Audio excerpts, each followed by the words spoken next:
প্রিয় ভাইয়েরা, আমি বলেছিলাম যে এক দল খেয়ে গিয়েছে আরেক দল খাওয়ার জন্য রেডি হয়ে আছে। তো এখানে কি আমি কোনো দলের নাম বলেছি? বাংলাদেশে 48টা প্রায় নিবন্ধিত রাজনৈতিক দল, কোন দলের নাম আমি বলিনি। কথাটাকে আমি জেনারেল রেখেছি। দায়ীদের বৈশিষ্ট্যই এটা, দায়ীরা জেনারেলি কথা বলে, যার যেই মেসেজ নেয়ার তারা সেখান থেকে নিয়ে নেয়।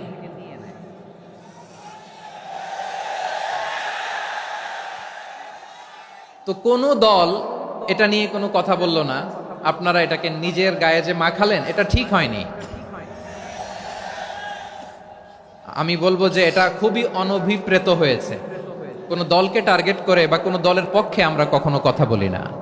আমরা কোরআনের পক্ষে কথা বলি, ইসলামের পক্ষে কথা বলি, ঠিক কিনা বলেন? আর এই জাতীয় বার্তা যখন আমরা দেই, তখন যদি আপনি বলেন যে পারলে রাজনীতিতে আসেন, পারলে দল করে দেখান, এটা হইল? আমি কি এরকম কোনো কথা বলেছি? বাংলাদেশে 48টা প্রায় নিবন্ধিত রাজনৈতিক দল, কোন দলের নাম আমি বলিনি। তো কোন দল এটা নিয়ে কোনো কথা বলল না, আপনারা এটাকে নিজের গায়ে যে মাখালেন, এটা ঠিক হয়নি। আমি বলবো যে এটা খুবই অনভিপ্রেত হয়েছে। কোনো দলকে টার্গেট করে বা কোনো দলের পক্ষে আমরা কখনো কথা বলি না। আমরা কোরআনের পক্ষে কথা বলি, ইসলামের পক্ষে কথা বলি, ঠিক কিনা বলেন? সো একটা জেনারেল কথাকে যদি আমার রাজনীতিবিদ বন্ধুরা নিজেদের গায়ে মাখেন, ক্ষুব্ধ প্রতিক্রিয়া জানান, এতে করে সাধারণ জনগণের কাছে একটা নেগেটিভ মেসেজ যাবে ওনাদের ব্যাপারে। এটা হোক আমরা চাই না।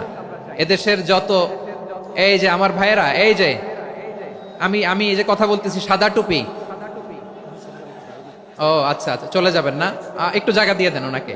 হয় কি, লক্ষ লক্ষ মানুষের ভিড়ে আপনি যদি উঠতে চান, খুব কঠিন হয়ে যায়। যদি পারেন একটু বসেন, আর না পারলে ভাইকে একটু জায়গা দিয়ে দেন। আমার দিকে তাকান, এই সিলেট, এদিকে তাকাও, এদিকে এদিকে, ফাইন।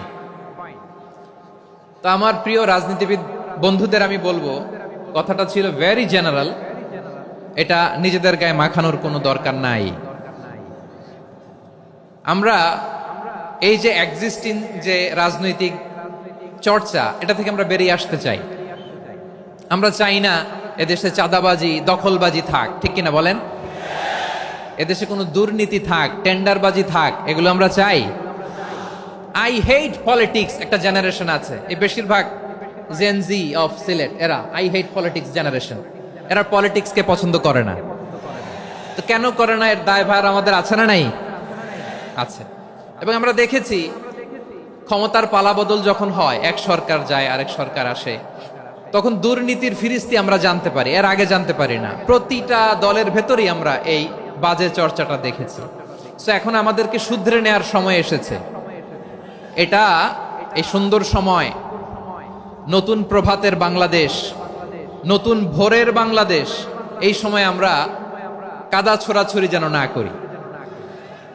আমাদের শপথ নেওয়ার সময় এসেছে। প্রতিটি দল, নিবন্ধিত 48টি, সবগুলো দলের এখন শপথ নেওয়া উচিত যে আমরা কোনোদিন আর চাঁদাবাজি করব না, টেন্ডারবাজি করব না, দখলবাজি করব না। আমরা সব সময় দেশের পক্ষে থাকব, সব সময় দেশের পক্ষে থাকব। সেই কথাগুলো ছিল ভেরি জেনারেল। যে কথাগুলো আমরা জেনারেলি বলি, এগুলো জেনারেলি আপনারা নিবেন।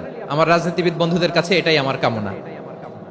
আর এই জাতীয় বার্তা যখন আমরা দেই, তখন যদি আপনি বলেন যে পারলে রাজনীতিতে আসেন, পারলে দল করে দেখান, এটা হইল? আমি কি এরকম কোনো কথা বলেছি? না। আমি একজন মুফাসসিরে কোরআন, আমি একজন আলেম, এর বাইরেও আমার সবচেয়ে বড় পরিচয়, আম আ সিটিজেন অফ বাংলাদেশ। আমি বাংলাদেশের একজন সাধারণ নাগরিক। আমার দেশের যে কোনো সমস্যা, যে কোনো ইনকনসিস্টেন্সি, অসঙ্গতি নিয়ে মত প্রকাশের স্বাধীনতা আমার আছে না নাই? আপনারাই তো বাক স্বাধীনতার কথা বলেন, ফ্রিডম অফ স্পিচের কথা বলেন, বাক স্বাধীনতার কথা বলেন। আপনারাই যদি আবার কোন মন্তব্যের কারণে বলেন যে রাজনীতির মাঠে আসেন, দল করেন, দেখি কতটুকু পারেন, এটা ঠিক হবে না। তাই প্রিয় ভাইয়ের, আসুন আমরা দল মত নির্বিশেষে কাঁধে কাঁধ মিলিয়ে সোনার বাংলাদেশ গড়ি, দুর্নীতিমুক্ত বাংলাদেশ গড়ি, যে বাংলাদেশের জন্য রক্ত দিয়েছে আবু সাইদ, যে নতুন ভোরের বাংলাদেশের জন্য রক্ত দিয়েছে মুগ্ধরা, যে নতুন বাংলাদেশের জন্য রক্ত ঝরিয়েছে 24-এর যে গণ অভ্যুত্থানের প্রত্যেকটি শহীদের আওয়াজ করে বলেন ঠিক কিনা? আল্লাহ তাআলা আমার দেশকে তুমি নিরাপদ করো, শান্তিময় করো, আমরা যেন স্বাধীন সার্বভৌম বাংলাদেশে মাথা উঁচু করে বিশ্ব দরবারে দাঁড়াতে পারি। আল্লাহ তুমি তৌফিক দান করো। আওয়াজ করে সবাই পড়ি আমিন। গত সপ্তাহে আপনারা জানেন খুলনা বিভাগের প্রোগ্রাম আমি দিয়েছিলাম যশোরে আদ্দিন ফাউন্ডেশনের উদ্যোগে। তো যশোরের প্রোগ্রামের এক ভিডিওর পেছনে আমাদের কিছু দিনী ভাইরা 6 বছর আগের এক অডিও ব্যাকগ্রাউন্ডে জুড়ে দিয়ে বিভ্রান্তি ছড়ানোর জন্য সোশ্যাল মিডিয়াতে ছড়িয়ে দিয়েছে। তো তাদের প্রতিও আমাদের কোনো রাগ নাই, ক্ষোভ নাই, তারা হয়তো দিনই তাকাদা থেকেই করেছে, কিন্তু তারা হয়তো বুঝতে পারে নাই এই যে রিসেন্ট আলোচনার ভিডিওর পেছনে 6 বছর আগের অডিও জুড়ে দেওয়া, এটাকে বাংলায় বলে প্রতারণা। কি বলে? প্রতারণা, ধোঁকাবাজি। এখনকার আলোচনার ভিডিও আর ব্যাকগ্রাউন্ডে এডিট করে লাগিয়েছে 6 বছর আগের অডিও।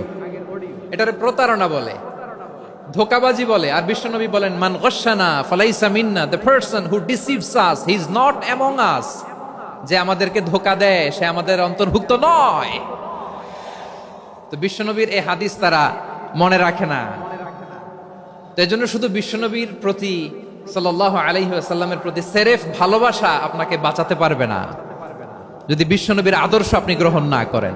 তার জলজান্ত প্রমাণ আবু তালেব বিশ্বনবীকে অনেক ভালোবেসেছেন আলাইহিস সালাতু ওয়াসসালাম।